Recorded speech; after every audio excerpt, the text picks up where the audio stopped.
Krim here with the channel update and some Genshin gameplay. The gameplay is more or less secondary to the topic at hand. I'm going to be farming the, the Crimson Witch or whatever. I happen to have Klee now, and I also got Diluc while also getting Klee.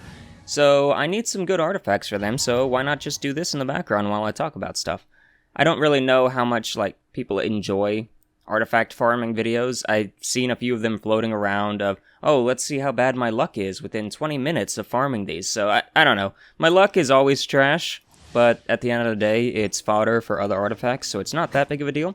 So the topics that I want to talk about, more or less, I don't know about the Genshin content, how much more of it I will be posting just in general until the update. And that's mostly because of the content drought. I don't really see much worth talking about in the game now, other than just general gameplay, like the events and stuff. Most of the stuff with the events, people can just do it themselves and know exactly what's going on, and other stuff, it's like spoilers if you talk about too much about it.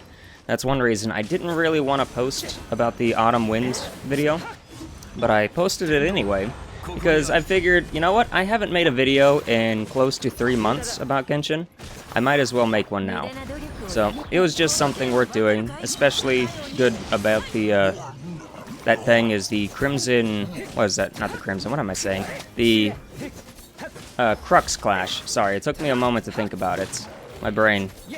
Anyway, the thing I liked about that the most was the Crux Crash, and, it's more or less the tournament style.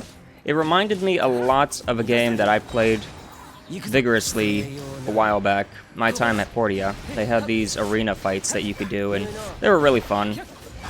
And it just was a nice touch. I don't know if they're going to keep adding stuff like that to the game, where it seems like a PvP element. They could definitely make it to where that's an actual arena for PvP. That's sort of what Blade and Soul does, if I recall correctly, in that Isle of Mushin or whatever, the thing that you go to. Anyway, that's not really the main topic. The first topic would be the Zhongli videos. I was making a lot of Zhongli videos in the past, about Zhongli more or less soloing content, and I can still make those. The only issue now is it wouldn't be too authentic, because my Zhongli happens to be Constellation 2. So I would have an extra pillar, and I'd also be able to add a shield every single time I do the meteor. So it wouldn't actually be worthwhile, I think, to really showcase him going solo against things, because, well, not everyone will be lucky enough to have a Constellation 2 Zhongli, or a Zhongli in general.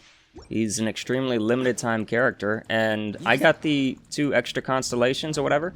I got those from him reappearing. I did not have those when he first came out, so if not for that, I wouldn't have these. So I'm sure a lot of people, that's the first time they've even seen Zhongli. And all they've heard about him is a bunch of trash about how bad he is, even though he was never really that bad. So, that's one thing. I might still do the Zhongli videos, because he really just claps stuff, even with low damage. I know it doesn't seem that good, but it's less about the damage, up front, and more about the sustained damage. Since he basically, at least mine, can pretty much just stay on the field and not have any issues with anything going on. And when he has to, he just comes in and drops the meteor.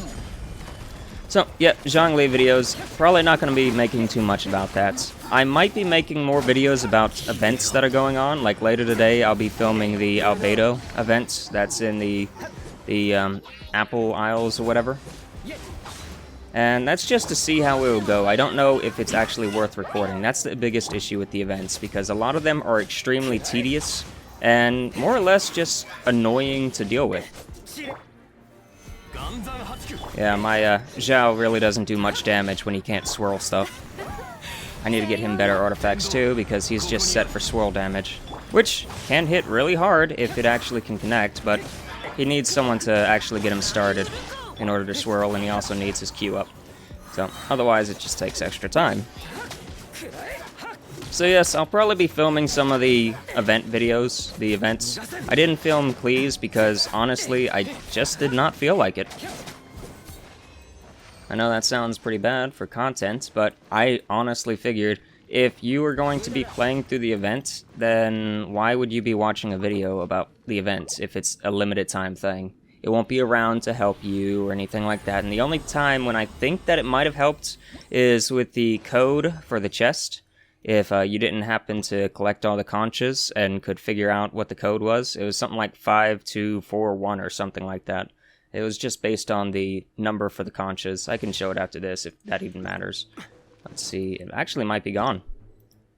So if I just go over here, conch. I know I'm getting sidetracked, but see, 5214, that was the code for that chest. And they alluded to it heavily.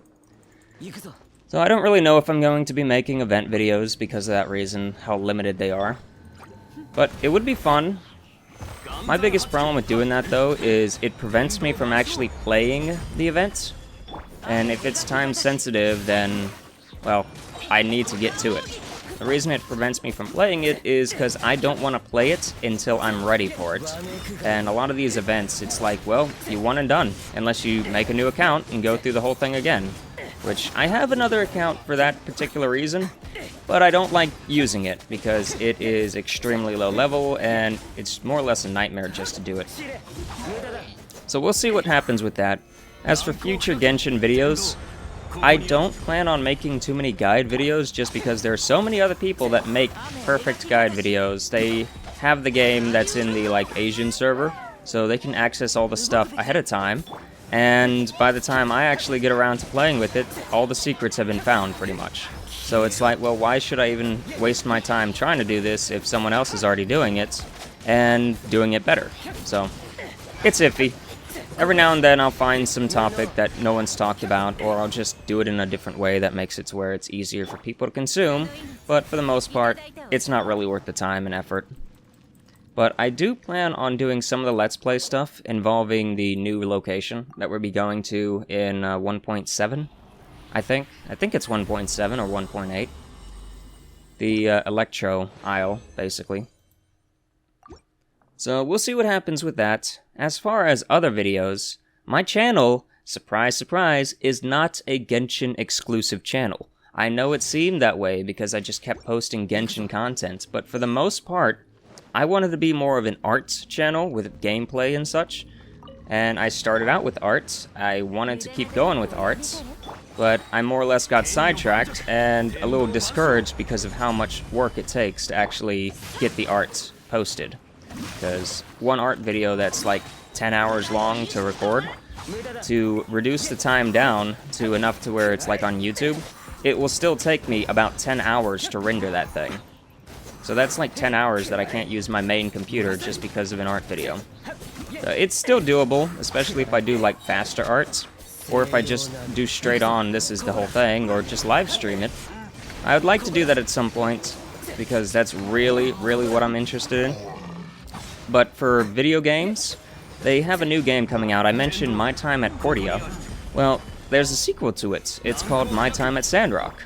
They recently had a demo for the game, and it left, not really early access, but it left its Kickstarter phase about a year ago, and people got early access from the Kickstarter. I unfortunately missed that, but what I plan on doing is the moment that it's released, or at least close to the moment, if I can time it right, I'll start making videos about My Time at Sandrock. It seems to have taken a lot of the good from Portia, and basically enhanced it and took a lot of the bad from Portia and basically gotten rid of it.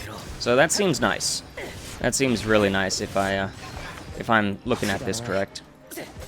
And if it ends up not doing too well, I'll just probably put it on the back burner and do something else. Like if the game itself doesn't run well, or it's got a bunch of bugs because it's coming out really fast and such. We'll just see what happens with that. Another game that I'm definitely 100% planning on playing as soon as it comes out is a game that I did kickstart. Or not kickstart, I backed on Kickstarter. What am I saying? Don't take credit for stuff you didn't do. Anyway, I backed it on Kickstarter. It's the new Pathfinder game that's coming out. I wish I could recall the name off the top of my head. I'll put a picture of it on the side right now. So yeah, that game right there. That's the one that I backed, and it's still in the beta phase and such, and I did not back it at the beta level. I do have my name in the credits, but that's about it.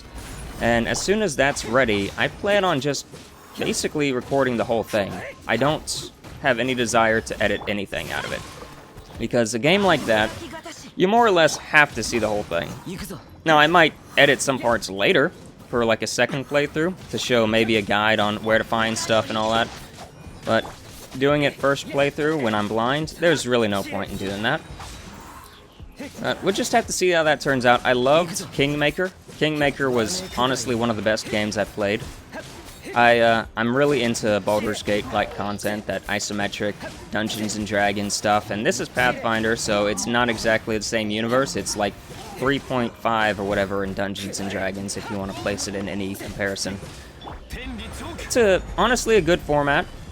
I see no issues with it, and it's based on a module that you can actually play tabletop.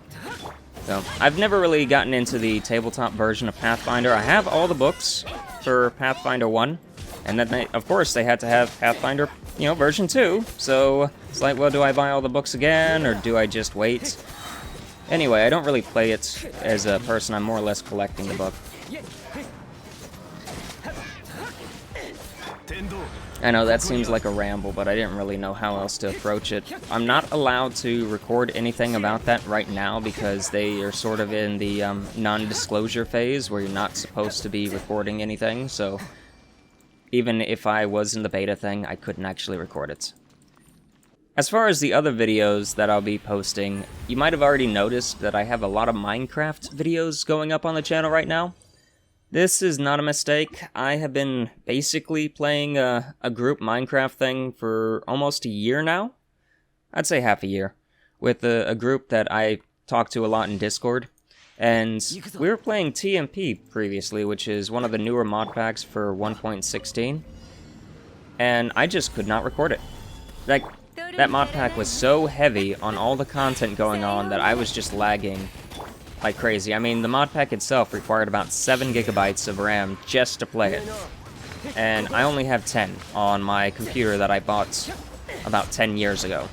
So, short of getting a new computer that actually will do stuff like that, I couldn't do anything. Which is fine. I mean, eventually I'm gonna have to replace this computer, but replacing it just for a Minecraft mod pack seemed extremely stupid. So I didn't record that. We still played through it. We still honestly didn't have much fun. That mod pack was all over the place. I don't want to disparage the person who made it, but we really, really had no entertainment whatsoever in that thing. And it was mostly due to the technical difficulties from all the updates where, like, mods were being added, then removed, then added again. Then it was like, well, everything is unstable, and suddenly everyone's just crashing left and right. It was a mess. It was honestly a mess, and I think it was mostly due to the part where everything was like new and shiny since 1.16 had just been released for modding or whatever, or modding had been added to it. So there was a urge to basically put every single mod possible into the pack. And I think that's what the mod author mostly did. Just took everything that they could and added it. So, it had potential, but it seemed like a lot of the mods were like repeats, whereas like you'd have 5 mods that do the same exact thing. Why do that? The one we're playing right now is all the mods Sky 6 or whatever, and I'm going to be playing that regardless of if it's being recorded, but the fact that I can record it means I'm going to record it, and I'm going to post it. Even if no one watches it, I don't really care. If anything, it's an archive for the live streamers that happen to be playing with me. So, there's that. So let's go ahead and see what artifacts we ended up leaving with. I can just scroll down here. So, that one, artifact, that's trash. How does this game work with trash? More trash. Of course, that's not even the one I'm looking for. In fact, why don't we just filter for that? Crimson Witch. So let's see what we got. We got this, trash. It's only 3. Only 3. Only 3. Only 3. It's all trash. So yeah, that's how the game runs. All trash. If you made it this far, thanks for watching, and feel free to comment below with what you'd like to see next.